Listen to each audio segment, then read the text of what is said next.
Alors, exercice 2, une histoire de température. Dans la ville de Oui, il a fait 7 degrés le lundi. Sur le thermomètre 6 contre, on a placé le point L associé à cette température. Première question. Mardi, il a fait 2 degrés de moins que lundi. Placez le point M associé après avoir déterminé le résultat de 7 degrés moins 2 degrés. Alors, on est à 7 degrés, on va redescendre de 2 degrés, ce qui nous donne 5 degrés. On est à 7, on redescend de 2 degrés, 5 degrés ici. Ça, c'est la température associée au mardi. Question 2. Jeudi, il a fait 7 degrés de moins que mardi. Placez le point J associé. Sais-tu comment on note cette température? Alors, jeudi, il a fait 7 degrés de moins que mardi. Donc, à partir de mardi, eh bien, je vais descendre de 7 degrés. 1, 2, 3, 4, 5, 6, 7.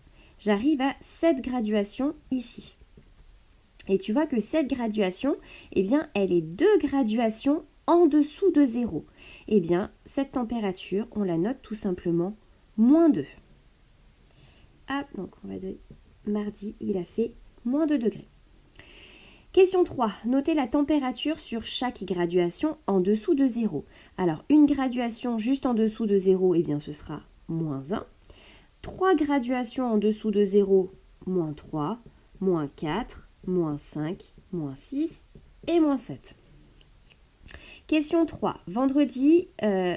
Question 4. Vendredi, il a fait 3 degrés de plus que jeudi. Placez le point V associé. Alors, on repart à la température de jeudi. 3 degrés en plus. Donc, je vais remonter de 3 degrés. 1, 2, 3. Vendredi, il a donc fait 1 degré Celsius. Ensuite, question 5. Samedi, il a fait 6 degrés de moins que vendredi. Placez le point S associé. Alors, à partir de vendredi, eh bien, on va descendre de 6 graduations.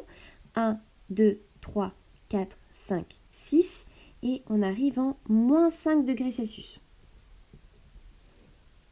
Question 6. Dimanche, il a fait 11 degrés de plus que samedi. Placez le point D associé. Alors, on va remonter de 11 degrés.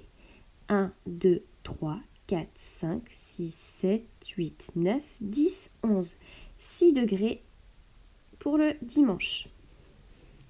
Alors, question 7. Quels sont les jours où il y a un risque de verglas? Alors, le risque de verglas, c'est quand on a des températures qui sont en dessous de 0. Donc, là, c'est le cas pour le jeudi et le samedi.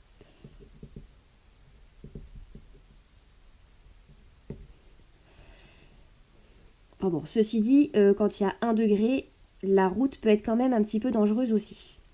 Alors, question 8. Un nombre supérieur ou égal à 0 est dit positif. Sais-tu comment on qualifie un nombre qui est inférieur ou égal à 0? Alors, tous ces nombres-là qui sont en dessous de 0 ou qui peut être également égal à 0, eh bien, on les note les nombres négatifs. Donc, on appelle ça un nombre négatif. Ce qui nous amène donc à la définition suivante. Eh bien, tu vois, les nombres négatifs, ce sont ceux qui sont inférieurs à 0. Et pour les distinguer des nombres positifs, eh bien, on écrit le signe moins devant leur distance à 0. Et les nombres positifs, eh bien, ce sont ceux qui sont plus grands, supérieurs que 0. Alors, à noter, le 0, en fait, c'est le seul nombre qui est à la fois négatif et positif. Voilà. Alors, petit exemple ici, tu vois sur la droite graduée que je t'ai faite ici, donc le 0. Tous les nombres qui sont plus grands que 0, qui sont donc sur la droite, c'est ce qu'on appelle les nombres positifs. Et tous les nombres qui sont à gauche du 0, ce sont les nombres qui sont négatifs et qui sont donc plus petits que 0.